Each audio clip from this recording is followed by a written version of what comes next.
창세기 1장 26절부터 28절까지의 말씀입니다. 제가 읽겠습니다. 하나님이 이르시되 우리의 형상을 따라 우리의 모양대로 우리가 사람을 만들고 그들로 바다의 물고기와 하늘의 새와 가축과 온 땅과 땅에 기는 모든 것을 다스리게 하자 하시고, 하나님이 자기 형상 곧 하나님의 형상대로 사람을 창조하시되 남자와 형상 곧 하나님의 형상대로 사람을 창조하시되 남자와 여자를 창조하시고, 하나님이 그들에게 복을 주시며 하나님이 그들에게 이르시되 생육하고 번성하여 땅에 충만하라. 땅을 정복하라. 바다의 물고기와 하늘의 새와 땅에 움직이는 모든 생물을 다스리라 하시니라. 아멘. 지난번에 와서 이제 하나님께서 이 세상을 창조하시면서 흑암과 혼돈과 공허 가운데 빛을 비추시고 이 세상에 그 공간과 시간을 아름다움과 하나님의 복으로 채우셨던 것처럼 흑암과 혼돈과 공허 가운데 있는 이 죄성 가득한 우리의 영혼, 그리고 하나님께서 하나님의 아는 빛을 예수 그리스도를 통해서 비추셔서 우리를 하나님의 형상으로 다시 빚어가신다고 이렇게 말씀을 드렸죠. 그 무엇도 아닌 하나님의 소원으로, 우리의 소원이 아니라 우리가 그걸 바라든 바라지 않든, 물론 우리는 바라지 않죠. 죄인이니까 하나님도 모르고 뭐가 더 소중한지도 모르니까 우리는 바라지 않지만, 우리가 아직 하나님을 모를 때 하나님께서 우리를 하나님의 소원으로 부르셔서 다시 신자로 만드시고 그렇게 하나님의 형상으로 빚어간다고 말씀을 드렸습니다. 그러니 낙심하지 마시고 좌절하지 마시고 나의 어떠함에 구하지 마시고 인생을 도전하고 살아보시라고 이렇게 말씀을 드렸던 것 같아요. 오늘은 하나님의 형상으로 살아가는 인간의 삶의 양태라고 해야 될까요? 아니면 삶의 방법이라고 해야 될까요? 굉장히 광범위한 주제지만 그 중에 이제 하나 정도의 주제를 잡아서 이야기를 좀 나눠보려고 합니다.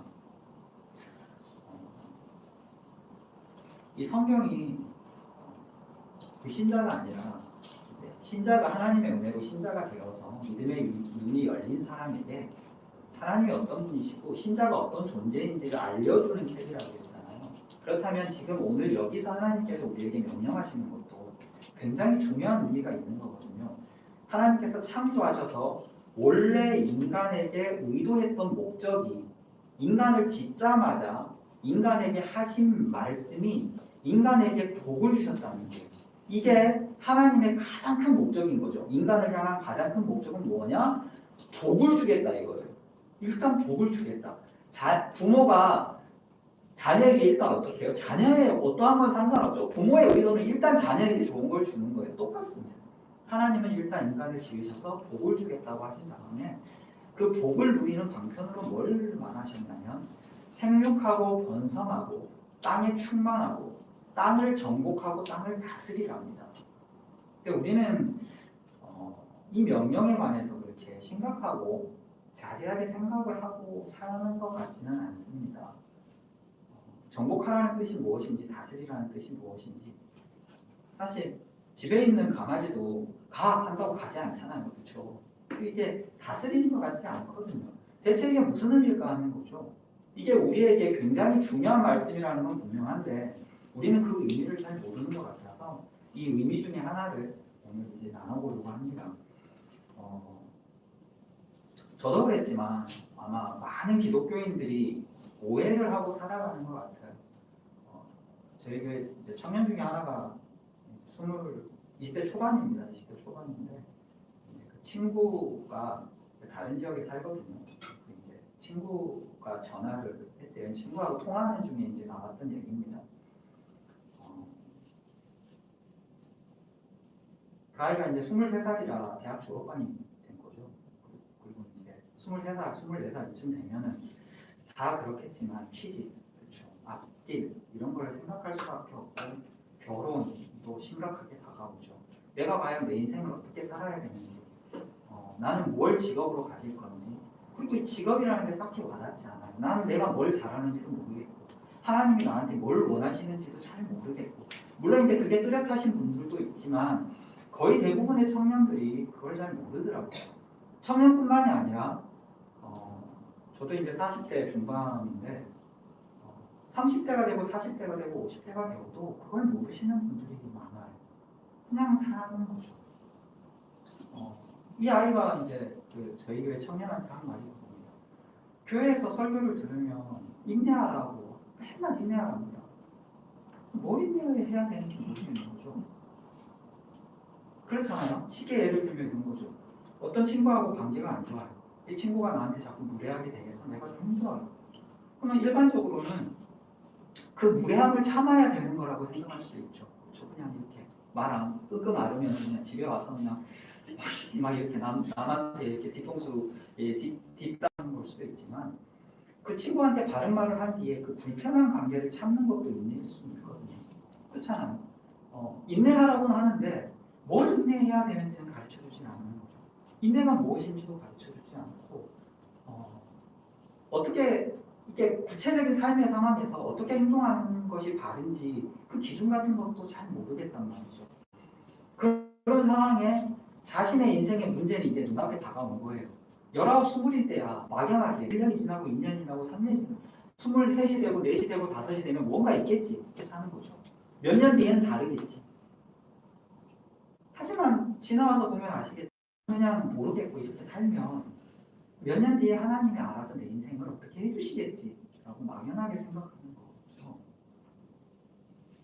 근데 그 아이가 이제 저희 교회 청년하고 얘기하면서 이제 나름 충격을 받은 것 같아요. 왜냐하면 저희 교회 청년은 인생의 계획이 굉장히 뚜렷하고 하나하나 배워가면서 자기가 어떻게 살고 어떻게 인생을 갖고 갈지 굉장히 명확한 미래에 자기가 뭐 할지는 몰라요. 그거는 우리의 소관이 아니잖아요. 그렇지만 적어도 내가 뭘 해야 되고 어떻게 이렇게 자기의 인생을 갖고 갈지에 대한 뚜렷한 주관을 가지고 살아가고 있거든요. 그러니까 이 아이가 이제 충격을 받는 거죠. 많은 기독교인들이 그런 것 같아요.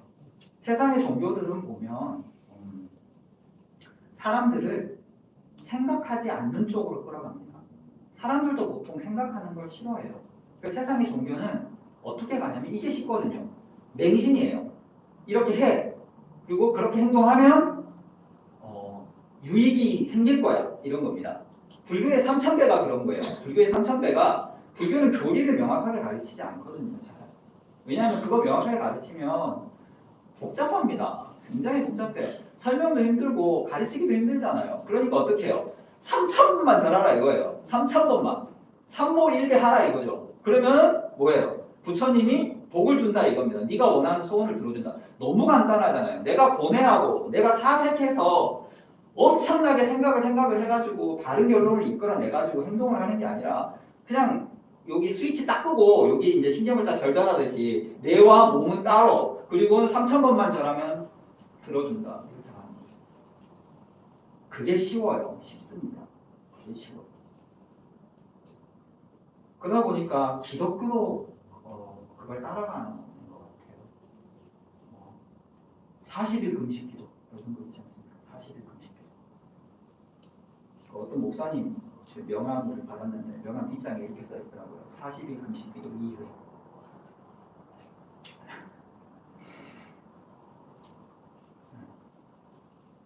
그게 참 안타까워요. 하나님의 형상이라는데 왜 우리는 생각하지 않을까라는 거죠. 왜 생각하지 않을까? 기독교도 이런 종교의 모습으로 전락해버린 것 같은 거죠. 그냥 막연하게 하나님이 내 인생의 길을 여시겠지. 또는 이제 경제적으로 힘이 들면 하나님이 뭐를 이렇게 뭐 갚아주시겠지 아니면 내 인생에 어떤 일확천금을 주시겠지. 그러다 보면 이제 기독교인들도 이제 로또를 사게 되거나 뭐 이런 일들이 이제 일어나게 되죠. 참 안타까운 게 최근 들어서 그 20, 30대에서 로또를 구매하는 비중이 300%입니다. 3배인 거예요. 3배. 굉장히 많이 늘었습니다. 로또가 당첨될 확률이 얼마인지 아십니까? 80만 분의 1이거든요. 계산해봤어요. 그래서 예전에 수학학원에서 수학을 좋아하던 계산을 해봤습니다. 이거를 1년 한 주에 10,000원어치를 사서 1등에 당첨될 확률을 계산을 해봤더니 몇 년이 걸리냐면요. 평균자가 3,000년에서 6,000년이 걸립니다. 1등에 당첨될 확률이. 그거를 매년 1등에 당첨될 때까지 로또를 사면 20억에서 30억이 됩니다. 그래서 1등에 당첨되면 한 20억에서 30억이 나오잖아요. 본전이더라고요. 상상이 아닌 시간이에요. 그 어떤 책에 보면 그 돈의 속성이라는 책 아시는지 모르겠는데 김송 회장이 쓴 책이거든요. 꽤 이제 유명하세요. 자수성가하신 분으로. 이 책을 읽어봤더니 이상하게 기독교의 향기가 나요. 알고 봤더니 교회를 다니셨던 분이에요. 네. 자기 나름 이제 기독교를 해석하고 지금은 안 다니신다고 하던데 그분이 그렇게 썼어요. 로또를 사서 1등에 당첨될 걸 바라고 매주 사느니 그걸 기다리느니 차라리 내가 부자가 되기 위해서 살아가는 게 낫겠다고 이렇게 얘기합니다. 근데 안타깝죠. 일확천금. 근데 통계상으로 로또에 당첨된 1등에 당첨된 사람이 10년 후에 이전보다 더 불행해질 확률이 80%가 넘습니다. 왜냐하면 그릇이 돼 있지 않기 때문에. 돈을 번다는 건 그 돈을 벌 만큼의 실력과 능력을 가지고 있고 관리할 인격이 된다는 소리입니다. 그게 없이 하루아침에 큰 돈이 생겨야 사람이 불행해질 뿐이라는 거죠. 그 돈 문제, 돈 문제가 이제 사실 우리 삶에서 굉장히 큽니다. 우리가 저는 이제 예전에 학원을 운영을 했을 때 이 경제관념에 대해서 저희 부모님에게 배운 적이 없었어요. 네, 저희 부모님이 이제 빚을 지고 막 이런 부분을 되게 쉽게 생각하셨었거든요.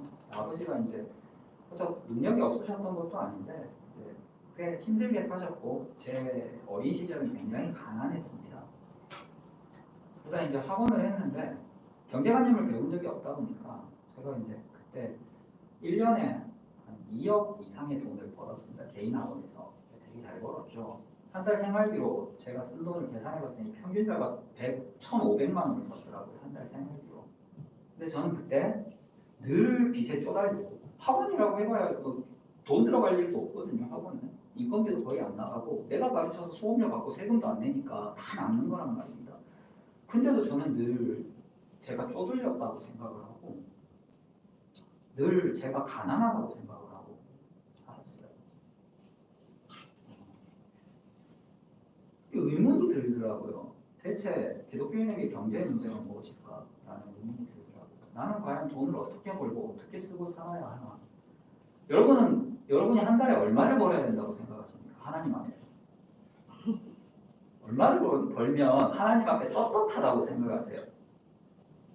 웃기지 않습니까?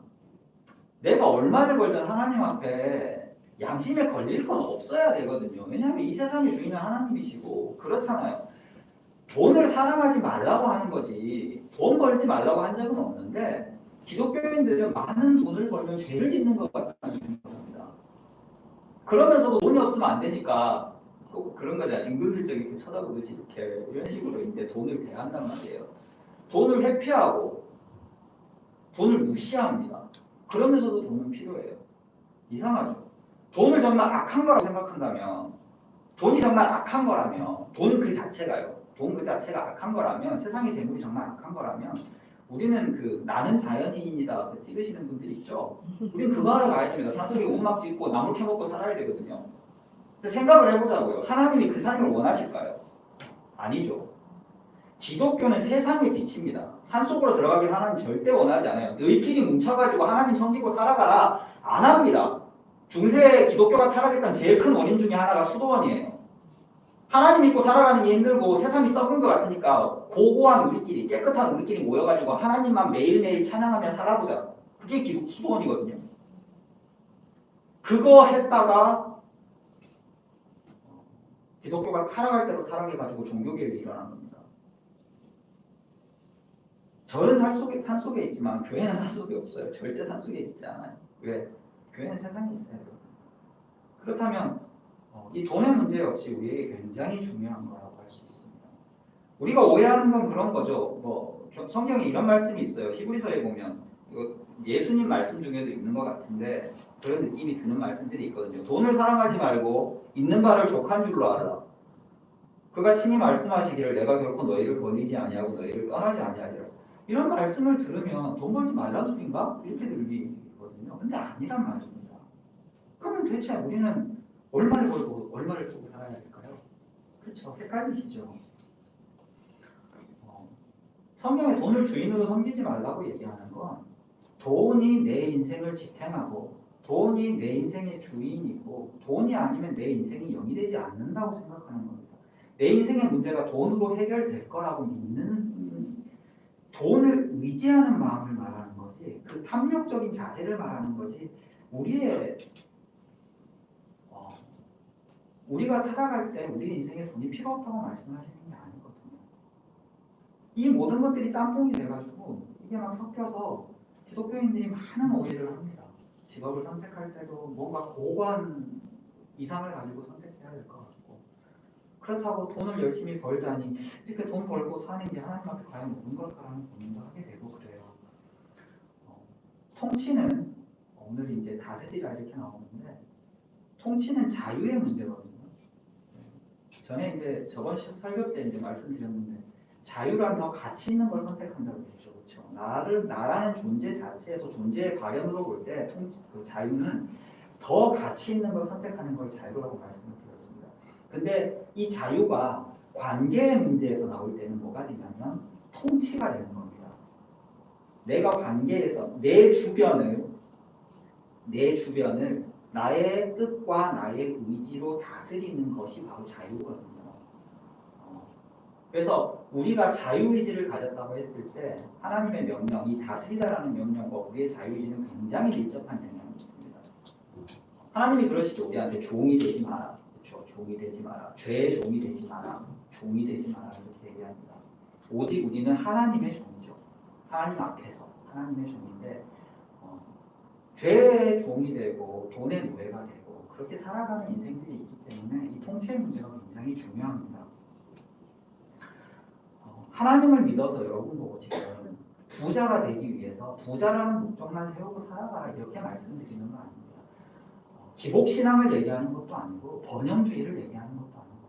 하나님 믿으면 여러분이 부자가 될 거고 여러분의 삶의 문제가 해결되고 그런 얘기하는 거 아닙니다. 하나님의 형상인 인간이 마땅히 가져야 할 삶의 태도를 말하는 겁니다. 두려워서, 게을러서, 터부시하고 외면하는 것은 옳지 않은 거죠. 돈으로 나의 삶이 영이 되는 것은 아니지만 나는 떡으로만 사는 것은 아니지만 그렇죠. 그렇지만 무슨 뜻이에요? 떡으로 산다는 거예요. 떡이 우리 인생에서 결코 무시되어서는 안 된다는 거죠. 이것을 잘 다루고 이것을 잘 쓰는 것이 기독교인에게 신앙의 성장에 있어서도 굉장히 중요한 말씀이라는 겁니다. 이런 문제가 발생하는 건 첫 번째는 게으름 때문이거든요. 왜냐하면 사람은 보통 두 가지입니다. 하나, 생각하기 싫어서 행동하기만을 원하는 사람이 있어요. 다 필요 없고 그냥 육체파죠. 그렇죠? 일단 몸으로 때우는 겁니다. 두 번째, 행동하기 싫어서 생각만 하고 앉아있는 겁니다. 이건 공상파죠. 그렇죠? 앉아가지고 상상의 나래가 그냥 끝간데 없이 가지고 이렇게 행복한 상상만을 하는 거죠. 이 두 가지의 게으름이 우리 인생을 굉장히 힘들게 만듭니다. 그리고 두 번째는 두려움이에요. 두려움. 기독교인이 일반적으로 가지는 두려움이 뭘까요? 내가 돈을 많이 벌면 타락할 것 같고 돈을 버는 과정에서 타락할 것 같은 거 또 있죠. 욕심을 부리다가 나만 가지다가 예수님한테 책망 들은 그런 부자 같은 그런 걱정을 하기도 합니다. 아니면 이런 거죠. 막상 부딪히고 도전을 해보려니 두려운 거예요. 돈을 많이 벌겠다 또는 내가 인생을 어떻게 살겠다 내 꿈을 이뤄보려고 하겠다라고 하면 두렵죠. 저도 비슷한 경험이 있어요. 유학을 가야 되거든요. 유학을 가야 돼서 공부를 해야 될 때가 있었습니다. 그러면 이제 유학을 가려면 영미권이든 영국권이든 미국권이든 어쨌든 토플이나 IELTS를 봐야 되거든요.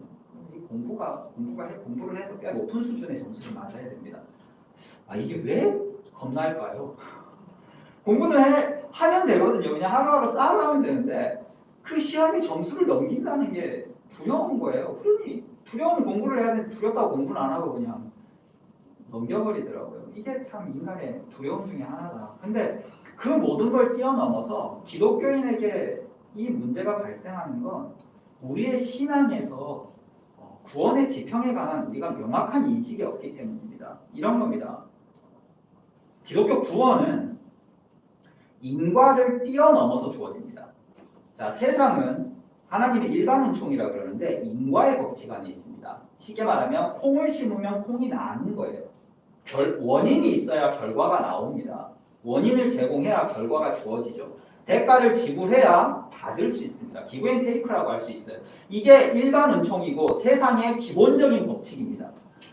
물리 법칙이기도 하고 이게 세상이 움직이는 법칙이에요. 근데 그 인과 법칙 하에서 인간이 구원을 받으려면 인간이 구원을 받을 만한 행동을 해야 되는 겁니다. 구원을 받을 만한 대가를 하나님 앞에 지불을 해야 되는 거예요. 먼저 보통 세상의 종교가 다 그렇잖아요. 네가 이렇게 하면 구원 받을 거야. 네가 이렇게 하면 천국에 갈 거야. 네가 이렇게 하면 하나님께 복을 받을 거야 라는 구조인 거죠. 근데 성경에서 보시면 아시겠지만 그 어떤 육체도 하나님 앞에서 하나님을 기쁘시게 하는 일을 할 수는 없습니다. 왜냐하면 인간의 영혼과 인간의 육신 전이는 그리고 인간이 숨을 쉬고 살아가는 이 세상은 모두 오염되었기 때문에 우리가 똥통 안에서 깨끗한 걸 집어낼 수가 없잖아요. 내가 하수구에서 온몸이 망가졌는데 그 바닷가에 제가 이제 조개 잡으러 가는 거 좋아하는데 서해 갯벌 가가지고 아무리 내가 깨끗하게 조개를 캐려고 해도 어떻게 돼요? 그쵸? 한 30분만 조개 캐고 나면 왠지 모르지만 머리에도 갯벌이 붙어있고 내 옷에도 갯벌이 붙어있고 내 얼굴에도 붙어있어요. 얼굴 닦으려고 이렇게 닦으면 어떻게 되죠? 더워지죠. 더 더러워집니다. 어떻게 되질 않아요. 그게 인간이거든요. 죄인인 상태에서는 그 어떤 것도 선한 것을 낼 수 없습니다. 하나님 앞에 구원을 받을 수가 없어요. 이 인간의 법칙 안에서는 인간은 하나님 앞에 존재가 성립할 수가 없습니다. 죄의 싹은 사망. 이게 인과의 법칙이죠. 그러니 하나님이 이 인과의 법칙 위에 은혜의 세계를 더 씌우는 겁니다. 은혜. 무슨 뜻이냐면 인과가 뒤집어지는 겁니다. 원인이 없이 주어지는 거예요. 원인이 없이 결과가 주어집니다. 우리가 구원받을 만한 자가 아닌데 우리가 구원받을 만한 그 어떤 행동도 하지 않았는데 심지어 우리는 구원의 필요성도 모르고 하나님을 찾지도 않았는데 하나님이 우리를 구원하십니다. 이게 예수 그리스도의 십자가거든요. 예수께서 왜 동정녀에게 태어나시냐고요. 동정녀 탄생이라는 것은 원인이 없이 결과가 원인 앞에 주어지는 겁니다. 결과를 일단 주는 거예요. 그걸 상징적으로 보여주는 게 동정녀 탄생입니다. 보라, 처녀가 잉태하여 아이를 낳을 것이다. 그것이 징조다라고 얘기하죠. 무슨 뜻이에요? 원인 없는 결과를 먼저 주고 그래서 우리가 신자가 되고 나서 성령께서 일단 우리 안에 들어와서 우리의 영혼에 예수 그리스도의 얼굴에 있는 하나님을 아는 빛을 비추셔서 우리에게 믿음이라는 새로운 눈을 주시고 나서야 우리가 그제서야 구원받을 만한 일을 하게 됩니다.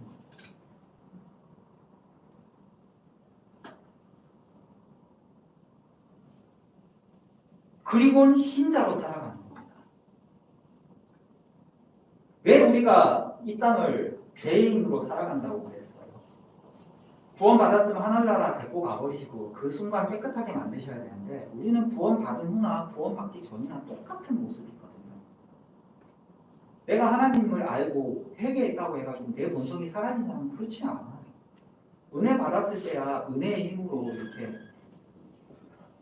착한 일도 하고 온 세상이 아름답고 그렇지만 그거 얼마 안 가거든요. 왜 이 땅에 두셨냐? 왜 우리가 신자지만 신자답지 못한 모습으로 신자답기 위해서 살아가느냐? 결과를 받았으니 이 원인을 알아야죠. 이 원리를 알아야죠. 우리가 어떤 존재고 하나님이 어떤 분인지 우리가 어떤 방식으로 구원을 받아가는지 하나님이 십자가로 죽음을 생명으로 뒤집어 엎었다는 인과 대신 인과를 뒤집어 엎어 결과를 주셨다는 그것이 하나님의 창조의 능력이, 창조란 뭐예요? 원인이 없는데 결과가 생긴 거예요. 하나님은 창조에서든 구원에서든 동일한 원리로 우리에게 설명하시거든요. 그걸 살아봐야 되겠기에 우리에게 인과라는 무대 위에서 여전히 살아가게 하시는 겁니다. 은혜는 하나님의 영역이고 인과는 우리의 영역입니다. 그런데 이걸 기독교인이 착각하는 겁니다. 자꾸. 은혜는 내 거고 인간은 하나님 거라고 생각하는 거예요. 무슨 뜻이냐면 내가 구원받지 합당치 않은 모습으로 나나 쟤나 다 죄인이고 못났는데 기독교인이 제일 잘하는 게 뭐예요? 기독교인이 어쩔 수 없어 필연적으로 옳고 그름이라는 눈이 우리 안에 생겨버리거든요. 하나님을 믿게 되면. 왜냐하면 죄와 의라는 기준점이 생겨버리잖아요. 그래서 내가 죄를 짓지 않고 살아가기 위해서 어떠한 기준선을 안에 마련할 수밖에 없습니다. 그러다 보니 내 눈에는 자연스럽게 이렇게 나도 모르는 자가 있는 거죠. 이 자가 나만 봐야 되는데 내 눈에 있는 게 날 보나요? 내 눈 안에 있는 건 날 못 보죠. 내 눈 안에 있는 건 늘 남을 본단 말이에요. 왜 남을 비난하죠? 쟤는 대체 왜 저럴까? 쟤는 대체 왜 저럴까? 자기는 구원받기 합당한 사람 같고 쟤는 구원받기 합당한 사람 같지가 않은 거예요. 이게 뭐냐면 은혜를 낼 것이라고 얘기하기 때문에 하나님에게 은혜를 받아 값없이 받아 나도 구원을 받았고 쟤도 구원을 받았는데 그 은혜가 왠지 내 것 같아요. 그리고 인과를 어떻게 하냐면 인과는 하나님께 드립니다. 내가 해야 되는 일인데 하나님이 하시겠지라고 하는 거예요. 쉬운 예로 들면 우리 자녀가 공부하기 위한 서포트와 자녀가 잘 자라기 위한 모든 책임은 부모가 지는 겁니다. 그렇지만 부모가 자녀의 공부를 시켜야 하지만 공부를 해야 하는 건 자녀거든요. 그렇잖아요. 이게 너무 명확하잖아요. 그런데 자녀가 이렇게 생각하는 거죠. 엄마가 대신 공부해. 공부는 엄마가 해. 엄마 시험기간이거든? 엄마 공부해줘.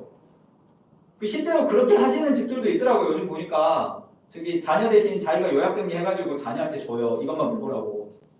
진짜 그래요. 그런 부모들 여러 봤습니다. 진짜 학원할 때도 있더라고요. 자녀 시험기간에 바쁘다고 국영수 해야 된다고 사회 과목은 자기가 공부해서 요약정리본을 만들어서 이렇게. 그게 뭐예요? 되게 웃기죠. 인간을 헷갈려 버리니까 그럽니다. 은혜를 내 것이라고 여기고 인간을 무시해요. 내 스스로는 은혜를 갈구해야죠. 우리는 은혜 아니면 살아갈 수 없어요. 나의 존재와 세상의 존재 자체가 하나님 성령의 운행하심이 아니면 성립할 수가 없잖아요. 내가 가진 모든 유익한 것, 내가 누리고 있는 모든 것들은 다 하나님의 은혜지만 그럼에도 불구하고 나는 인과의 세상을 살아가며 일반 운총이 내 것이기 때문에 나는 뭐라고 생각해야 되냐면 적어도 콩을 심어야 콩이 난다라고 생각을 해야 되거든요. 내가 콩을 심었는데 콩을 주실지 안 주실지 얼마나 주실지는 하나님의 소관인 거고요. 내가 콩을 가지고 싶으면 어떻게 해야 돼요? 콩을 심어야죠.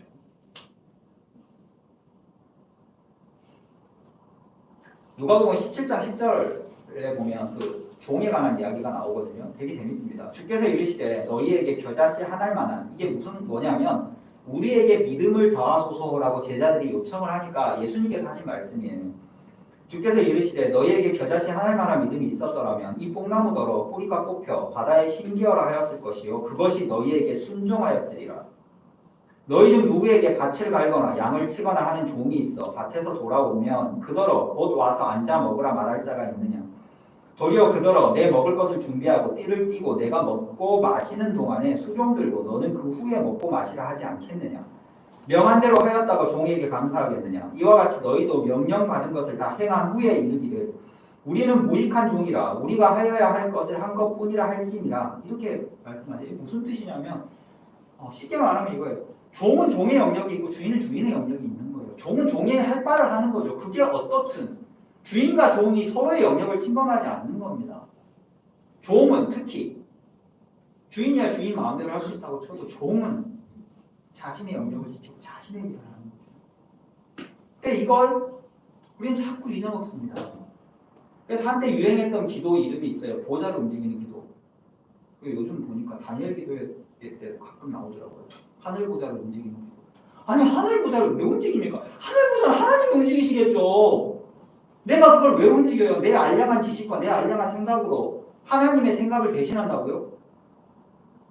나는 내가 할 것만 하면 됩니다. 내 인생에 이것이 하나님의 뜻에 합당하다고 여긴다면 그것을 믿고 구하면 되는 거예요. 그것을 들어주시고 들어주시지 않고 얼마만큼 들어주실지 결정하시고 더 좋은 것으로 우리에게 주시는 분이 누구예요? 하나님. 떡을 달라고 했는데 뱀을 주겠느냐? 돌을 주겠느냐? 참.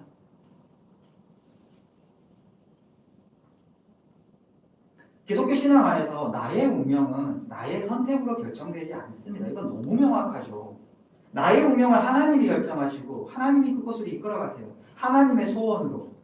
그럼에도 우리가 명심해야 할 것은, 우리가 인식해야 할 것은 그 운명으로 가는 과정을 선택하고 가는 길은 나에게 달려있다.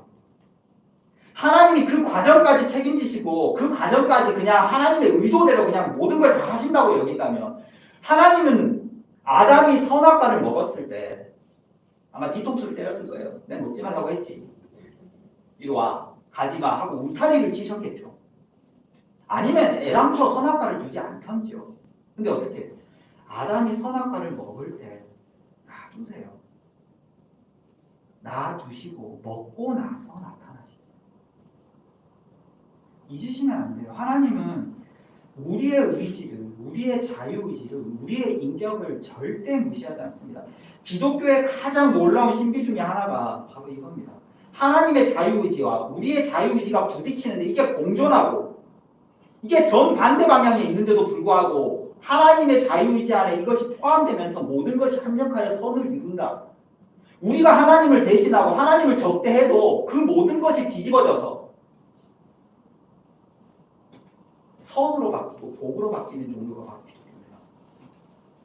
우리가 하나님의 아들, 우리의 구원자 예수를 죽였는데 그 죽임이 바로 우리의 유일한 구원의 길이 되게 만드시는 분이 하나님이라고. 이걸 잊으시면 안 되거든요. 창세기에 보면 아브라함도 야곱도 이삭도 요셉도 다 자신의 선택에 따른 인생을 살았습니다. 보십시오. 그 요셉의 형들도 자신의 선택에 따른 인생을 살았고 그 요셉의 이야기를 자세히 읽어보면 그 형들이 요셉에게 했던 대로 보응을 받습니다. 요셉이 굳이 그걸 갖지 않고 하나님이 그걸 갚았다는 뉘앙스는 없는데도 불구하고 성경의 뉘앙스는 뭐라고 나오냐면 형들이 요셉에게 줬던 고통 그래요. 그 처우를 계속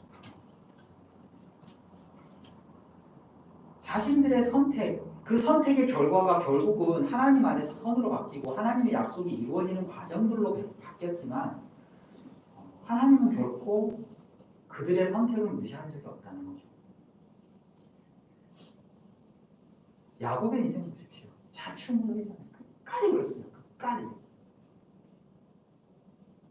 그리고 바로 앞에 쓸 때 이렇게 얘기하죠. 내가 험난한 인생을 살았다. 누구 때문에? 하나님 때문이죠. 자기 때문이죠. 그렇지만 또 돌아보면 하나님의 은혜밖에 없는 거죠. 그러니 죽기 전에 자녀에게 그렇게 축복을 하고 죽는 겁니다. 인생은 수동이지만 또한 능동이에요. 우리 인생에서 가장 중요한 것들은 우리가 결정할 수 없는 것들이라고 그러죠. 그렇죠? 부모, 자식, 우리의 의지와 상관없이 내가 태어나는 환경들. 그래서 누구는 금수저라 그러고 흑수저라 그러고 막 그런 얘기를 하는 분들도 있던데 그렇지 않습니다. 무대가 세팅되고 무대에 올랐어요. 그 무대가 싫다고 대충 하는 배우는 없습니다. 그게 주연이든 조연이든 우리가 이름을 주연이라고 붙이고 조연이라고 붙여서 그렇지 그 어떤 역할도 그 무대가 완성되는데 필요하지 않은 역할은 없어요. 누구는 대사가 많은 역할을 받은 거고 누구는 대사가 없는 역할을 받은 거죠. 하지만 그 중에 하나라도 빠지면 그 작품은 성립하지 않습니다. 필수 불가하게 다 중요합니다. 그 슬기로운 의사생활 보셨나요? 선생님? 꽤 재밌게 봤는데 저는 이제 그 내용보다 그 안에 등장하는 배우들이 너무 멋있었습니다. 그 주연 배우들이 연기를 잘하는 건 둘째치고 다시 한번 보시면 그 조연 배우들하고 그 엑스트라들 있지 않습니까? 환자로 보통 등장하는 분들 너무 연기를 잘해요. 너무 그냥 정말 혼신의 연기를 해요. 정말 그 환자, 그 사람들 같이 너무 멋있었어요. 그래서 그 드라마가 완전한 한 편으로 완성이 되는 거거든요. 우리는 자꾸 나의 그 여건을 탓하고 나의 환경을 탓하거나 또는 두려워서 자꾸 움츠려듭니다. 최근에 그 유명했던 드라마 이렇게 자꾸 드라마 얘기하니까 제가 트라우마만 보는 것 같은데 그렇지 않거든요. 예. 정말 몇 년간 한 편 볼까 말까니까. 근데 이제 아내가 이제 드라마를 하나 보고 있길래 저는 이제 주로 아내하고 집에서 얘기한다고 같이 있는 시간이 많다 보니까 자연스럽게 아내가 드라마를 보게 되면 그 드라마를 보게 됩니다. 그러다 이제 취향이 맞으면 이제 보게 되는데 얼마 전에 그의 우리는이라는 드라마를 봤어요. 설정이 묘하더라고요. 근데 왜 제가 그 드라마가 재밌었냐면 그 드라마 안에 있는 그 김다미 씨 맞나요? 여자 주인공이 당당한 것 같지만 굉장히 겁이 많은 거예요. 자꾸 자기가 뭘 망칠까봐 두려워서 망치기 전에 끊어버립니다. 그 남자친구하고 자기하고 관계가 망가질 것 같고 자기가 버림받을 것 같으니까 어떻게 해요? 먼저 버려버려요. 물론 이유는 있지만 근데 자꾸 이렇게 뭘 나가지를 못하고 걱정만 하니까 이제 그 남자 주인공이 그럽니다. 넌 아무것도 망치지 않아. 넌 아무것도 망치지 않아. 이제 그 주인공은 그런 뜻이겠죠. 내가 있으니까 넌 아무것도 망칠 수 없어. 나 믿어. 이런 식으로 이제 얘기를 하는 거긴 한데 우리는 하나님 안에서 아무것도 망치지 못합니다. 못이 박혀버렸어요. 그게 십자가예요. 우리는 아무것도 망치지 못합니다. 근데 우리는 망칠까봐, 실패할까봐, 망할까봐 전전긍긍이라고요. 교회 안에서 자꾸 간증을 성공한 것만 시키니까 망치면 안 될 것 같은 거죠. 인생 망했다가도 어떻게 해가지고 돈을 벌어서 난 잘 살고 있어요로 간증을 하거나 내가 지금 뭐 어떻게 해가지고 병이 나았어요로 간증을 하거나 돌아가신 분은 간증하지 못하니까 그런 것도 있는 것 같긴 한데 우리 자꾸 성공 사례만 우리 기준에 이 세상 기준에 성공 사례만 가지고 자꾸 간증을 하다 보니까 또는 하나님을 믿으면 잘 살아야 된다는 강박관념이 있는 것 같아서 그런 건지도 모르겠는데 그 모든 게 다 우리의 시야에서 하는 생각들이거든요. 우리는 넓은 세상을 살아야 됩니다. 하나님이 세상을 주시고 정복하라 그랬어요. 이 넓은 세상을 여기서 쫓겨 살지 말고 나아가라 이겁니다. 생명을 가진 자의 그게 마땅한 반응이거든요. 생명은 무한입니다. 무한. 죽음은 유한이죠. 그렇죠? 생명은 무한한 가능성이고 죽음은 닫힌 거예요. 거기서 끝난 겁니다. 무한은 끝이 없는 역동성과 확장성이거든요. 이게 발전이잖아요. 이거를 나의 행동으로 표현하면 정복이 되는 거고 그것이 관계로 표현하자면 사랑이 되는 거예요. 무슨 말인지 아시겠습니까?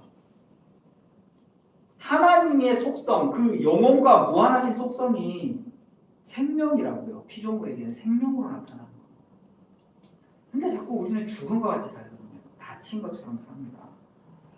우리가 제일 많이 혼돈하는 게 자족과 안주입니다. 똑같은 것 같으세요? 자족이 뭔가요? 이거면 됐어. 이거 같으세요? 안주는 뭘까요? 이거 말고요. 그거 말고. 안주는 뭐예요? 이거면 됐어 같잖아요. 이거면 됐어. 둘 다 이거면 됐어 같죠? 둘 다 이거면 됐어. 굉장히 큰 오해가 있어요. 자족과 안주는 인식하는 세계 자체가 다릅니다. 그 자족에 관해서 제일 유명한 말씀이 빌립보서 4장이거든요. 한번 가보죠. 빌립보서 4장 11절입니다. 빌립보서 4장 11절. 내가 궁핍함으로 말하는 것이 아니니라. 어떠한 형편에든지 나는 자족하기를 배웠노니 나는 비천에도 처할 줄 알고 풍부에도 처할 줄 알아. 모든 일, 곧 배부름과 배고픔과 풍부와 궁핍에도 처할 줄 아는 일체의 비결을 배웠노라.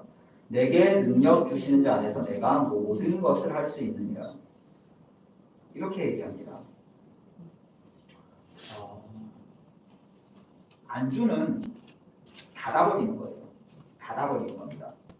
여기 이거면 됐어고요. 자족도 이거면 됐어라고 인식하는 거 같지만 그게 아니라 자족의 세계는 굉장히 넓어요. 자족은 안주는 이 외적 조건에서 이거면 됐다라고 여기는 거고 자족은 내가 처한 외적 조건과 상황에 연연하지 않고 내 시야가 바깥에 있는 겁니다. 넓은 세계에 있는 거예요. 내가 해야 할 일은 따로 있는 겁니다. 나의 목적성이 바깥에 더 큰 세계에 있는 상태에서 내가 지금 딛고 있고 나를 누르고 있는 이 상황과 상관없이 이룰 거야. 이게 자족이에요. 바울의 말.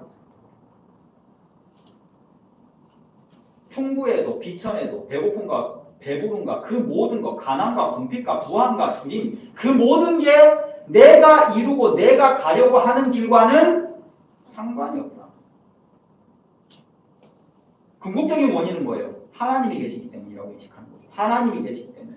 그래서 쉽게 말하면 자족은 하나님을 아는 거거든요. 하나님을 아는 거. 하나님이 나의 인생에 계시기에. 그래서 되었다라고 얘기하는 거지만 피조물적인 관점에서는 나의 상황과 나의 여건에 굴하지 않고 도전한다는 뜻이에요. 그래서 바울이 로마서에 가면 로마서 1장에 보면 내가 여러 차례 로마 교회에 가려고 했는데 뜻이 막혔다. 못 갔다. 그래서 이제 어떡하든지 내가 로마에 가려고 한다라고 얘기해요. 어떡하든지 내가 너희한테 가서 복음을 전하고 싶다 하고 편지를 씁니다. 그게 언제냐면 대충 그 서기 57년도 정도 됩니다. 57년도. 그게 바로 바울이 로마에 압송되기 바로 전해입니다.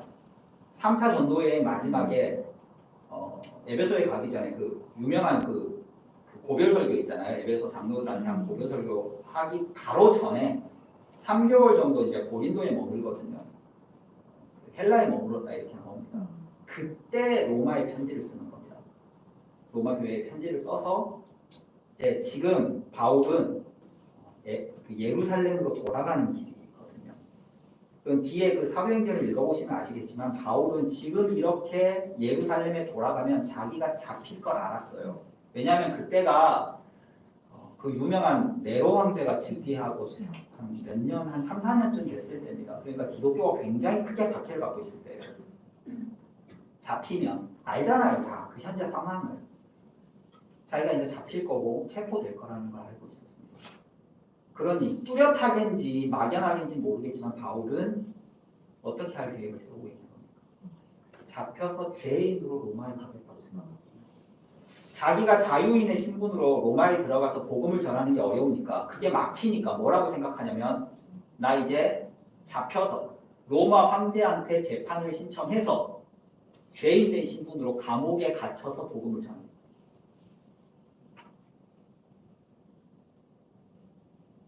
이런 정신을, 이런 생각을 가지고 사니까.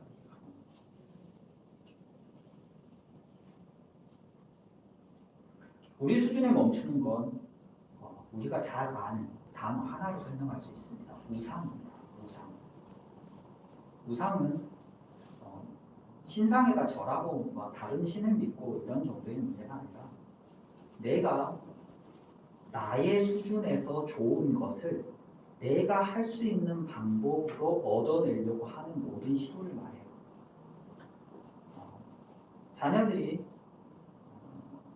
더 큰 미래를 바라보지 않고 게임 같은 거나 이렇게 안 좋은 것들로 인생을 허비하면 그거 역시 우상과 같은 겁니다. 부모가 그걸 두고 보나요? 두고 보지 못하죠. 그렇죠? 아들 가진 집의 모든 큰 전쟁 중에 하나는 뭐예요? 게임이잖아요. 이씨 게임 이씨 이런 거 아닙니까? 우리 집도 마찬가지입니다만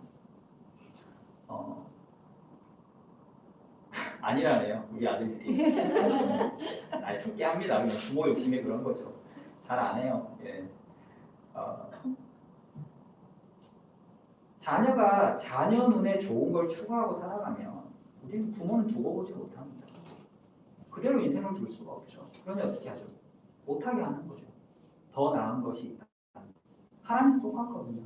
하나님 뭐라 그러냐면 난 나의 영광을 절대 우상과 바꾸지 않겠다랍니다. 그게 무슨 뜻이냐면 나는 내 새끼가 수준 낮은 곳에 머물러서 그렇게 낮은 수준의 인생을 살아가는 건 난 절대 누구 못 본다.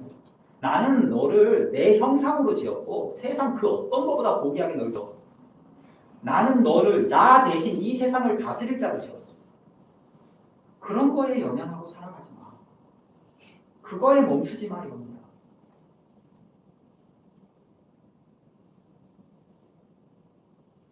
근데 우리는 어떻게 하냐면 그 베드로가 안 좋은 건 베드로 사도가 다 하신 것 같아요. 보면 저기 예수님이 십자가에 달려 돌아가시겠다 그럴 때 베드로가 뭐라 그러죠?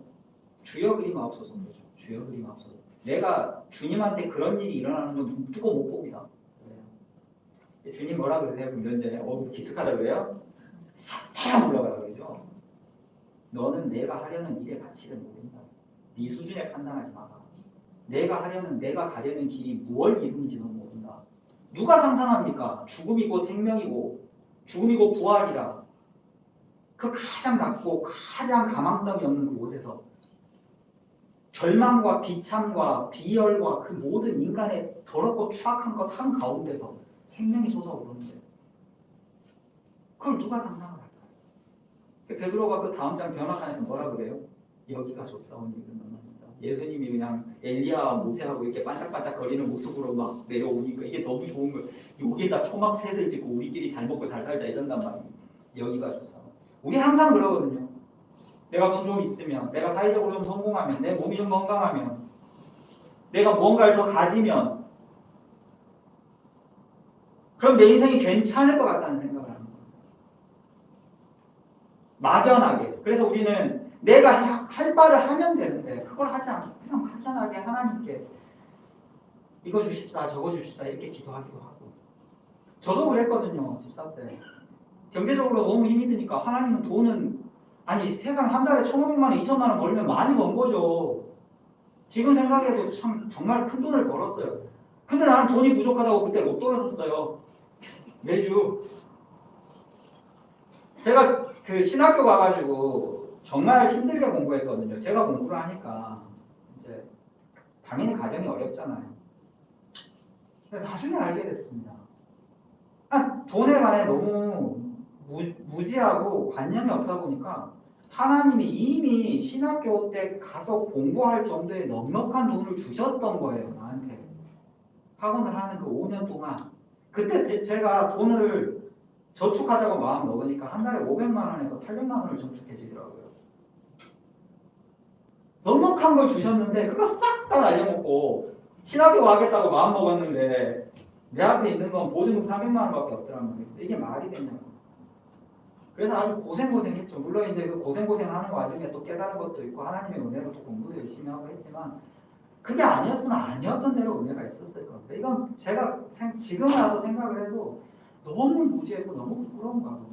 와, 나 하나님한테 진짜 잘못했구나.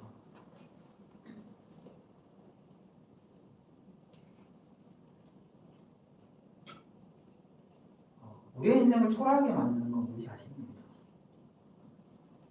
돈이 없다고 초라한 것도 아니고 돈이 있다고 덜 초라한 것도 아니고 남들보다 공부를 잘한다고 나은 것도 아니고 공부를 못한다고 초라한 것도 아니고 나를 초라하게 만드는 것, 내 인생의 가치와 모양을 결정하는 나 자신입니다. 제가 이제 유튜브에 제가 생각한 대표로 이렇게 돼 있더라고요. 생각한 대표 목사님. 저 생각한 대표 아니고 저 그냥 주방 아줌마예요. 매일 그냥 우리 애들 밥 해주는 게 제 주요 일이고 생각한 대표는 저희 아이들이에요. 저희 아이들이 그렇게 카페 하고 있는 거 이제 유튜브로 이렇게 찍어서 올리니까 제일 많이 거기에 달리는 댓글 중에 하나가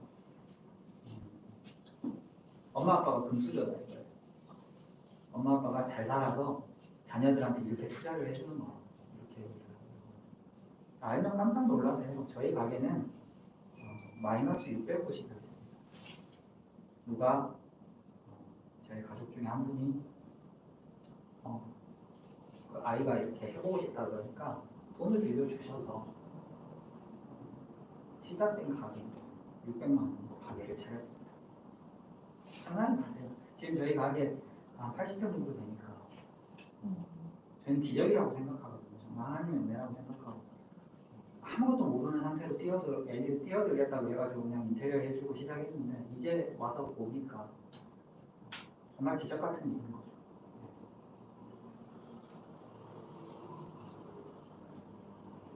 성경에 보면 그 에베소서 마지막으로 하나 찾아볼까요? 에베소서 5장입니다. 잘하는 말씀이니까 에베소서 5장은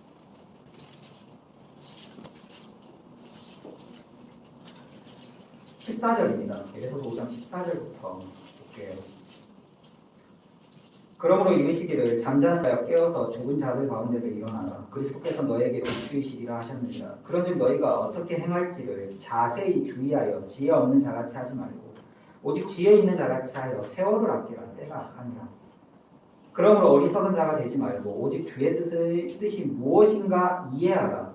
술 취하지 말라. 이는 방탕한 것이니 오직 성령으로 충만함을 받으라. 이렇게 나옵니다. 피조물의 가장 명확한 한계는 시간입니다.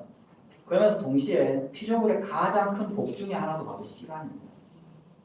우리가 태어난 타고난 여건이 금수저다 흑수저다 이러면서 그걸 중요시 여기는데 그렇지 않습니다.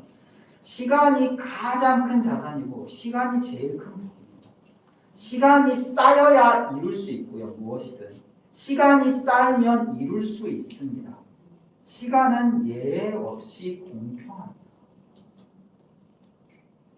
인간이 누리는 것 중 유일하게 노력하지 않아도 놓는 것이 나이죠. 그렇죠? 특별히 노력하지 않고 신경 쓰지 않아도 그 시간에 무엇을 담을 것인지는 나의 선택입니다. 하나님이 나에게 맡기셨어요. 시간과 공간 안에 우리를 두셨고 그 시간과 공간을 어떻게 갖고 갈 건지는 하나님이 우리 손과 우리 생각과 우리의 의지에 맡기셨단 말이에요. 환경이나 조건이 중요하지 않습니다. 무엇이든 이룰 수 있고 살아볼 수 있어요.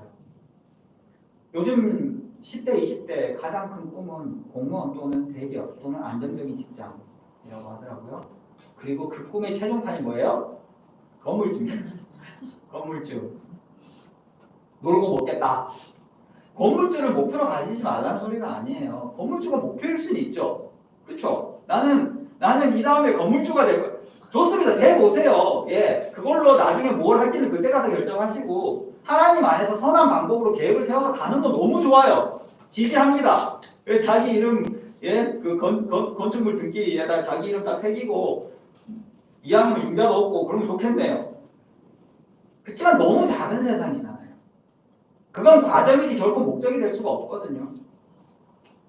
이 광주에 있는 친구 중 하나가 변호사인데 비트코인 했답니다. 아무것도 모르게 그냥 해가지고 돈을 박아놓은 거예요. 생각이 없었던 거죠. 다들 돈 빼고 그러는데 똑똑한 건 아니었어요. 그냥 일단 없는 손 치고 넣어놓은 거예요. 이게 대박을 쳐서 28억을 벌었어요. 그래서 이 아이는 은퇴를 했어요.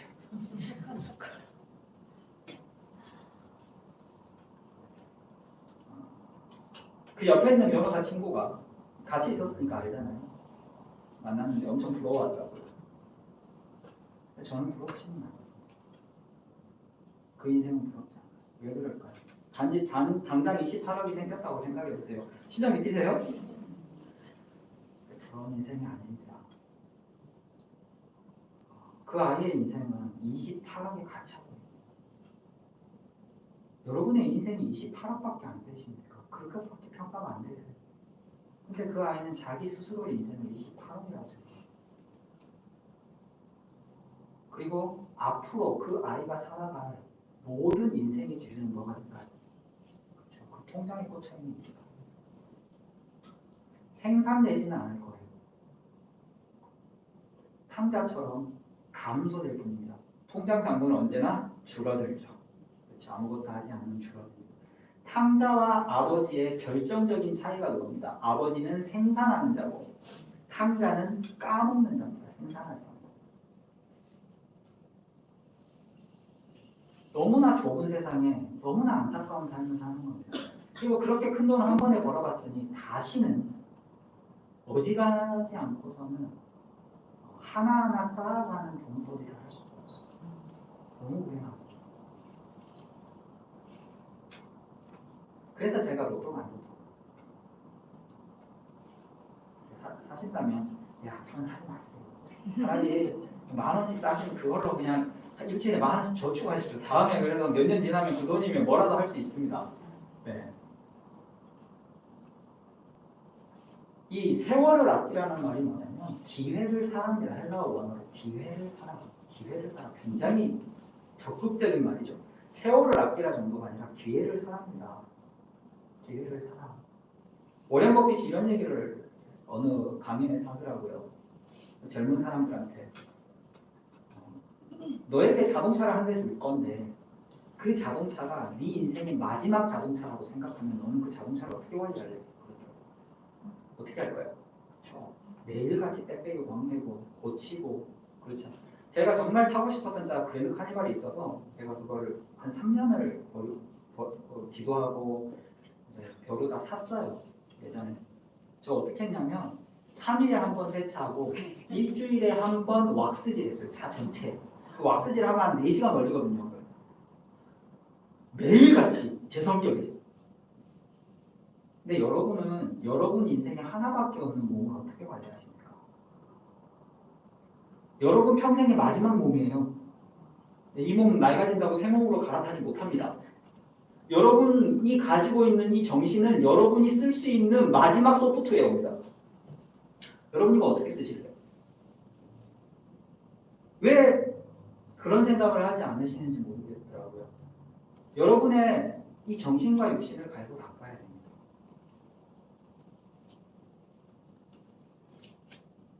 로마서 5장에 유명한 말씀이 있죠. 한나는 인내를, 인내는 연단은 소망을 이룬다고 나옵니다. 기독교에서 굉장히 중요하고 핵심적인 말씀이죠. 그렇죠? 환난과 인내는 피동적입니다. 수동태예요. 환난은 나의 의지와 상관없이 발생하는 거고 인내 역시 거기에 수동적으로 답하는 거예요. 그렇죠? 그렇지만 연단은 뭘까요? 연단은 그냥 이렇게 쇠가 두드러지는 것 같은 그래서 이것도 수동태라고 인식하는데 그게 아니라 훈련된 인격입니다. 훈련되어 성장하고 완성을 향해서 나가는 인격이 우리의 삶에서 하나님을 향한 소망이 된다고 얘기하는 겁니다.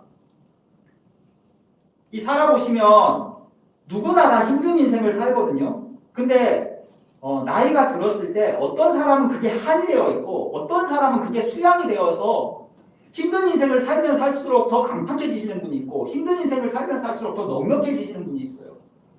이게 바로 훈련입니다. 훈련해야죠. 나의 정신과 나의 육신을 갈고 닦아야죠. 건강하게 살고 싶으세요? 운동하셔야죠. 그쵸?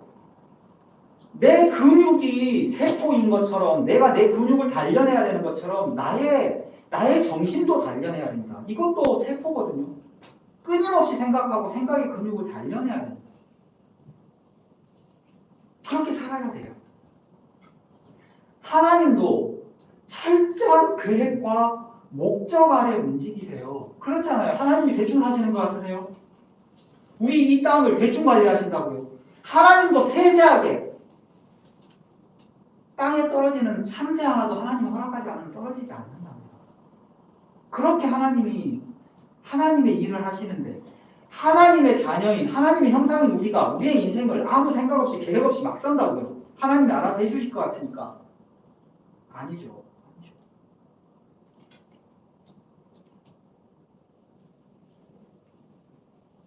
이번 대통령 선거가 참 힘들죠. 그죠? 좀 힘든 편이에요. 역대 대통령 선거에 비하면. 망설여집니다. 찍기가. 그러면 찍어야죠. 공부하고 생각하고 판단해야 됩니다. 여러분의 인생도 마찬가지예요. 어떤 방향으로 갈지 막연하겠지만 그런 막연한 거 왜 막연하냐? 공부하면 됩니다. 돈을 벌고 싶으세요? 돈을 많이 공부하세요. 안 망가집니다. 괜찮아요. 여러분이 인생을 살아가는 데 있어서 정말 중요한 지식 중에 하나가 먼저 선행되어야 되는 게 하나님을 배우는 거거든요. 하나님을 배워서 신앙 안에 분명하고 선명한 기준을 가지는 건 굉장히 중요합니다. 그래서 제가 신자일 때 내 평생의 소원이 좋은 담임 목사님을 만나는 거였어요. 근데 못 이루었습니다. 여러분은 이뤘어요. 제가 이게 아부가 아니라 진짜입니다. 언제든지 하나님을 가르치고자 공부하고 원하는 목사님을 여러분은 지금 함께하고 계신 겁니다.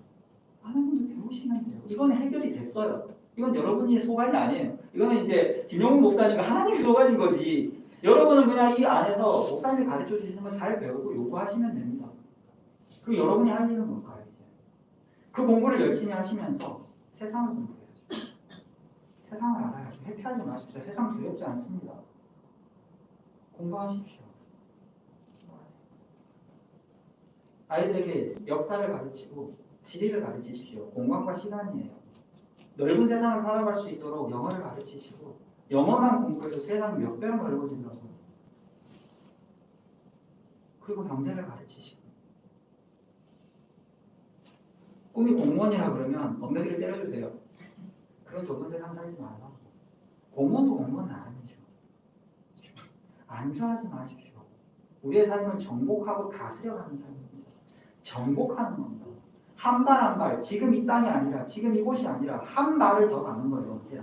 한 발을 더, 한 발을 더. 여러분이 계신 곳에서, 여러분의 가정에서, 여러분의 일터에서, 여러분의 교회에서 이거면 됐어가 아니라 한 발을 더 가는 겁니다. 그래서 주의 말씀은 내 발의 등인 겁니다. 내 발의 등. 언제나 한 발 앞을 비추시죠. 내가 가야 할 곳을 알게 하시고 내 길에 비치고 내 발의 등입니다. 가야 할 곳을 보이시고 내 한 발 앞을 비추시죠. 잘 믿으라고. 그리고 그런 지혜와 그런 인격과 의지와 이성을 우리에게 주셨어요. 그게 하나님의 형상입니다.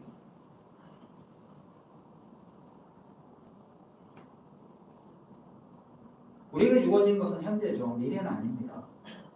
미래는 우리 소관이 아니죠. 우리는 오직 현재를 살 뿐이지만 그럼에도 이 현재를 쌓고 쌓아서 미래를 만들어갈 수 있어요. 그 미래를 어떻게 이끄시고 어떻게 사용하시고 어떻게 꾸며주실지는 하나님의 역할이지 우리의 역할은 아닙니다. 우리는 그저 우리에게 맡겨서 나의 정신과 나의 육신과 나의 영혼과 그리고 나의 시간과 나의 공간을 하나님의 자녀답게 채워가는 거예요. 그게 여러분에게 맡겨진 거예요. 안주하지 마십시오. 여기가 좋다고 하지 마시고 이것만 있으면 내 인생이 괜찮아질 것 같다고 생각하지 마시고 부모 세대는 가지고 있는 두려움이 있거든요. 세상을 살아가다 보면 여러분의 두려움을 자녀에게 물려주지 마십시오.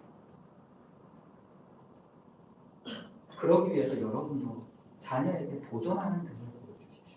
한 발 한 발 나아가는 등을 보여주십시오. 쌓다 보면 쌓입니다. 얼마나 걸리든 쌓여요. 지금 당장은 하나 쌓아가지고 티도 안 나죠. 그렇지만 그게 이틀이 되고 100일이 되고 1년이 되고 10년이 되면 분명히 지금 이 시작점보다는 다릅니다. 내 나이가 40이든 20이든 50이든 60이든 상관이 없어요. 예전하고는 시간 개념이 완전히 다르더라고요. 예전에 중간 나이는 30살이었는데 요즘은 중간 나이가 40에서 50 사이랍니다. 어느 지자체에 가면 55살도 청년이랍니다. 청년 지원금이 나온 거예요. 55살이 청년이래요, 청년.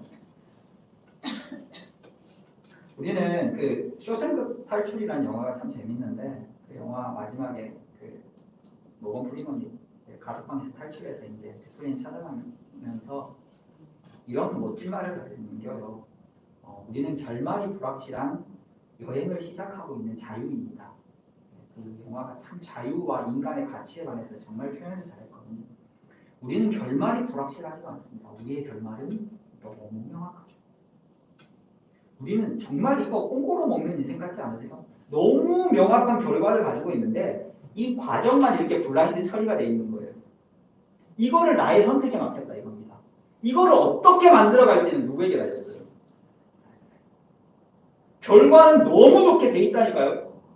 너무나 완벽하고 좋은 결과가 우리의 운명으로 결정되어 있는데 여기까지 가기를 나는 과연 어떻게 선택할 것인가?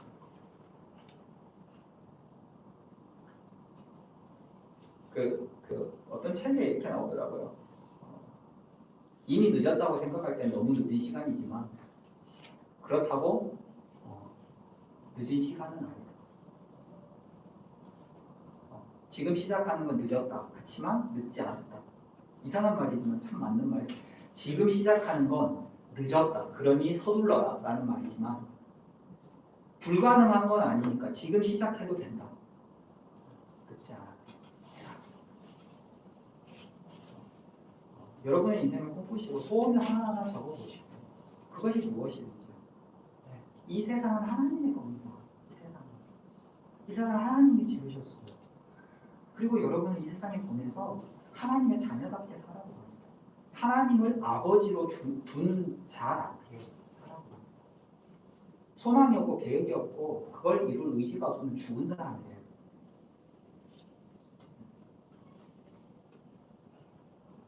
어떤 인생이 여러분을 기다리고 있을지 모르지만 하나님 안에 건강하고 멋있는 꿈을 꾸시고 그 꿈을 위해서 오늘 하루를 조그만 것 아무리 작은 것도 좋습니다. 하나하나 살아나가요. 반드시 신나고 재미있는 인생이 여러분이 기다리고 있습니다. 왜냐하면 하나님은 인간을 짓자마자 이렇게 했거든요. 복을 주시고 복을 주시고 그 누구보다 우리의 복과 우리의 행복을 바라시는 분이 하나님이세요. 그러니 하나님께서 여러분의 삶을 망치지 않고 이끌어 가실 겁니다. 나는 내 할 일만 하면 됩니다. 하나님은 절대 쉬지도 않고 변개치도 않고 하나님의 일을 하시니까 여러분은 그렇게 한 발 한 발 나아가면 됩니다. 우리가 우리의 자녀를 가르치듯이. 기도하겠습니다.